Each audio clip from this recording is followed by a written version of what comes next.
তোমরা এই প্রবলেমের স্টেটমেন্টটা খেয়াল করো, দেখো এখানে বলা আছে একটি ঘোড়া 360 কেজি ভরের একটি ঠেলা গাড়িকে একটি উঁচু 1:2 ঢালের রাস্তা দিয়ে টেনে নিয়ে যাচ্ছে। তাহলে আমার রাস্তাটা যদি এরকম হেলানো একটা রাস্তা হয়, তো এই হেলানো রাস্তায় একটা ঠেলা গাড়ি আছে, ঠেলা গাড়ির ভর হচ্ছে 360 কেজি। একটা ঘোড়া কি করতেছে, এটাকে টেনে নিয়ে যাচ্ছে উপরের দিকে। তো টান বলটা কত এটা দেওয়া নাই, এখন রাস্তা কতটুকু হেলানো এটার একটা হিঞ্জ দেওয়া আছে, সেটা হচ্ছে 1:2 ঢালের। তাহলে 1:2 ঢালের রাস্তা মানে কি, এটা যদি আমরা ধরি ভূমির সাথে থিটা কোণ করে আছে, তাহলে tan থিটা ইকুয়াল টু আমরা লিখতে পারি লম্ব ভাগ ভূমি ইকুয়াল টু 1/2। তাহলে এটা মিন করে যে আমরা যদি রাস্তার এইরকম একটা ছোট সেগমেন্ট নিয়ে কাজ করি, এতটুকু দৈর্ঘ্য যদি হয় 1, ভূমির দৈর্ঘ্য হবে 2। তো এই এতটুকু অংশ দিয়ে এই যে আমরা থিটাটা বের করে ফেলতে পারবো, আর থিটা জানা মানে হচ্ছে রাস্তা কতটুকু ভূমির সাথে অ্যাঙ্গেল করে আছে সেটা আমরা বের করে ফেলতে পারবো। আচ্ছা, প্রথম অংশ থেকে আমরা এই চিত্রটা আর্ট করলাম। দেখো দ্বিতীয় অংশে কি বলছে, ঠেলাগাড়ি ও রাস্তার মধ্যে ঘর্ষণ বল 450 নিউটন। দেখো ঠেলা গাড়িটাকে যেহেতু উপরের দিকে টেনে নিয়ে যাচ্ছে, তাহলে ফ্রিকশন ফোর্স কোন দিকে লাগবে, অপোজিট ডাইরেকশনে 450 নিউটন। এই যে আমরা লিখে ফেললাম। এখন বলছে এতে ঘোড়াটির 1 অশ্ব ক্ষমতা ব্যয় হলে, এই যে ঠেলা গাড়িটাকে উপরে নিয়ে গেল ধরলাম এই পয়েন্টে নিয়ে আসছে, তো এই পয়েন্টে নিয়ে আসতে যে ক্ষমতাটা ব্যয় হয় সেটা হচ্ছে 1 হর্স পাওয়ার। আচ্ছা, বলছে ঘোড়াটি সর্বোচ্চ কত ধ্রুব গতিতে গাড়িটিকে ঢাল দিয়ে টেনে নিয়ে যেতে পারবে। তো ক্ষমতা ব্যয় হয় 1 হর্স পাওয়ার, 1 হর্স পাওয়ার সমান সমান লেখা যায় কত, 746 ওয়াট। এখন এই গাড়িটাকে ঘোড়া চাইলে কিভাবে নিয়ে যেতে পারে, ভিন্ন ভিন্ন বেগে নিয়ে যেতে পারে, কখনো 2, কখনো 1, কখনো আবার বাড়ায় 3-এ নিয়ে যেতে পারে, ভিন্ন ভিন্ন বেগে। বাট আমাদের ভিন্ন ভিন্ন বেগ লাগবে না, আমাদেরকে বলছে ধ্রুব গতি কথাটা আছে, তার মানে এই বরাবর ভি কনস্ট্যান্ট থাকতে হবে। তো এই ভি কনস্ট্যান্টের সর্বোচ্চ মানটা আমাদেরকে বের করতে বলছে। তাহলে দেখো এখানে আমাদের ক্ষমতার ইনফরমেশন দেওয়া আছে, একটা ফোর্সে ঘোড়া টেনে নিয়ে যাচ্ছে, সেই টি ফোর্সটা দেওয়া আছে এবং ভি কনস্ট্যান্ট বলা আছে। তো আমরা দেখো তো এই তিনটের সাথে একটা রিলেশন জানি, সেটা হচ্ছে P equal to F V. এই ফর্মুলাটা আমরা জানি যে বল আমরা যদি জানি, একটা বেগ যদি জানি, যে বেগে বস্তু গতিশীল এবং বস্তুর উপর প্রয়োগকৃত বল, তাহলে আমরা ক্ষমতার হিসাবটা বের করতে পারি। তো এখন দেখো যে এখানে ক্ষমতাটা আমরা জানলাম 746। এখন এফটা কি, এফটা হচ্ছে যে বস্তুর উপর যতটুকু বল প্রয়োগ করা হচ্ছে। দেখো তো এখানে বস্তুর উপর বল প্রয়োগ করতেছে কে, ঘোড়া বল প্রয়োগ করতেছে। তো ঘোড়া কত বল প্রয়োগ করতেছে, টি বল প্রয়োগ করতেছে, তারপরে তো উপরে উঠাইতেছে। আচ্ছা, টি ফোর্স ওই জন্য বসাইলাম। আর কত বেগে নিয়ে যাচ্ছে, ভি বেগে। তো ভি বেগটা বের করতে হবে, এই ভি বেগটা বের করতে হবে। বাট টি এর মানটা আমরা জানি না। দেখো তো এখান থেকে টি এর মানটা কিভাবে বের করতে পারি, টি ফোর্সে বস্তুটাকে টেনে নিয়ে যাচ্ছে, বস্তু বলতে ঠেলা গাড়িটাকে টেনে নিয়ে যাচ্ছে।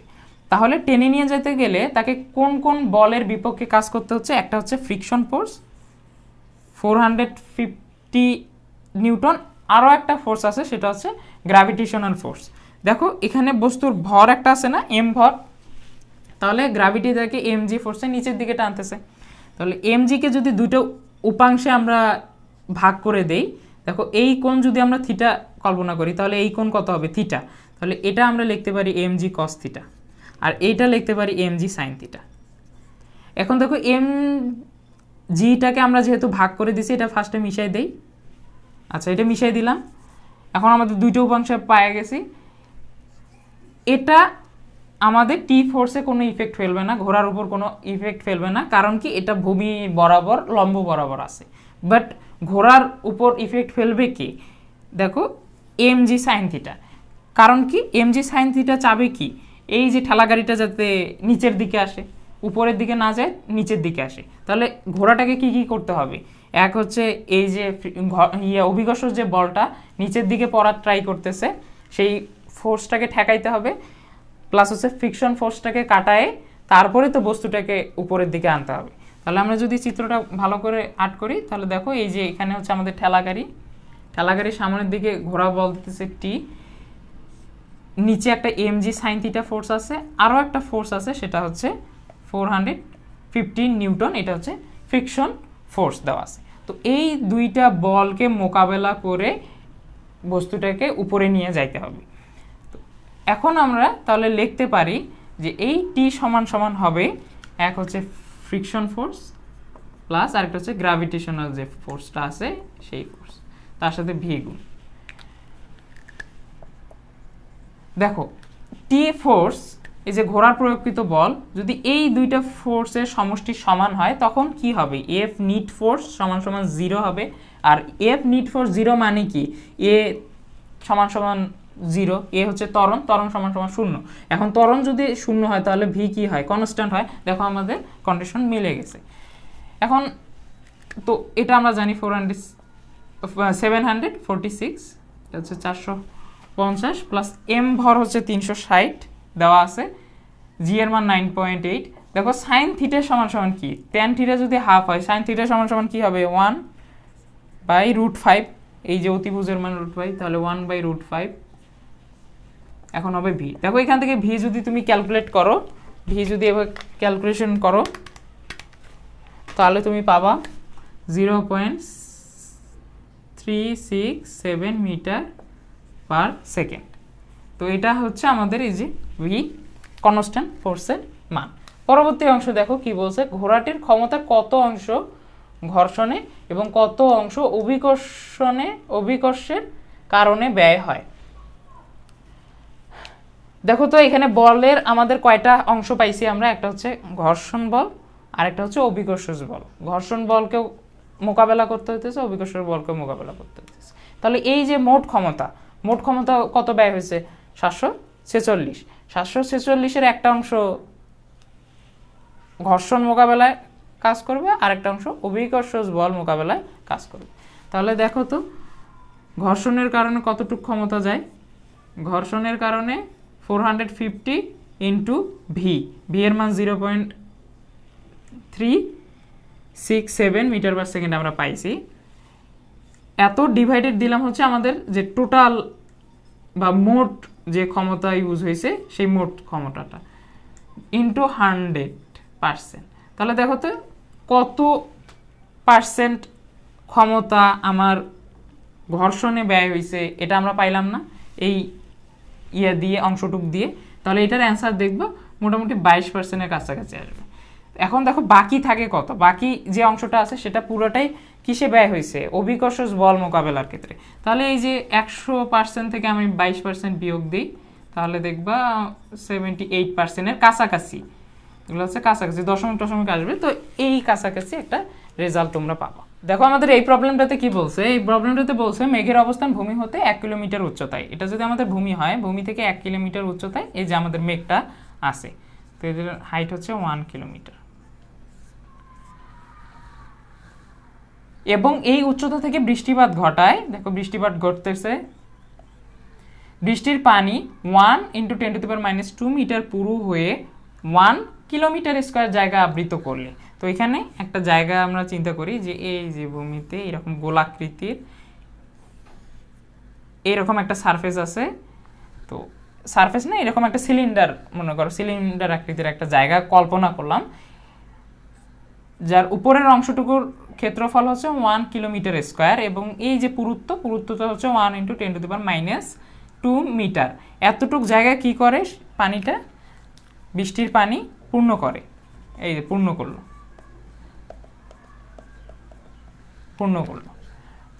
এখন বলছে মেঘে পানি তুলতে কি পরিমাণ কাজ সম্পন্ন হবে।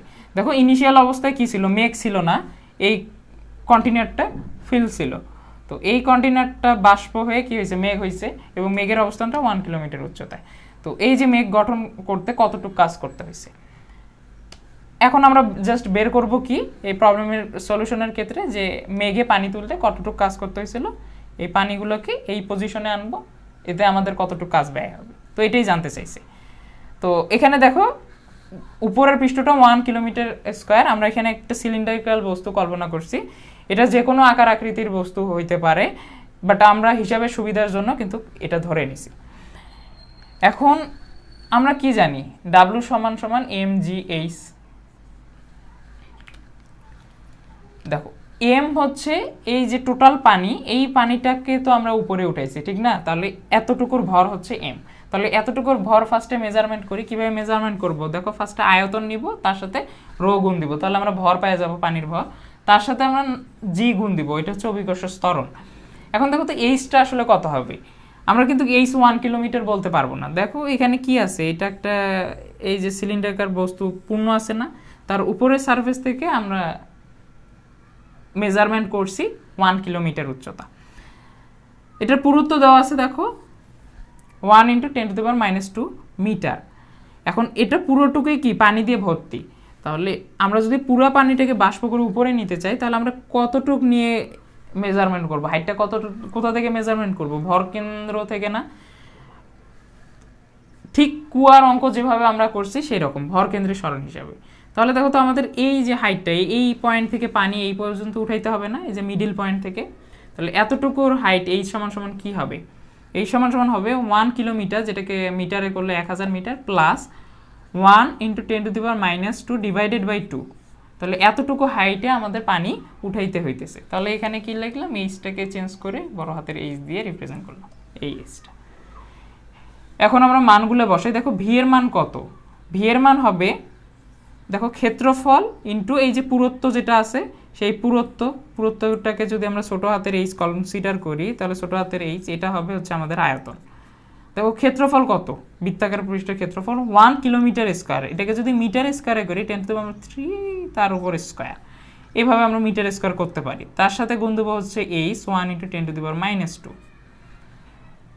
এটা লিখলাম এখানে 10 × 1 × 10⁶, এটা হচ্ছে 1 × 10⁻², এবং এটুক হচ্ছে ভি, এবং রো হচ্ছে 1000 পানির ঘনত্ব, তার সাথে 9.8, এবং এইচ কত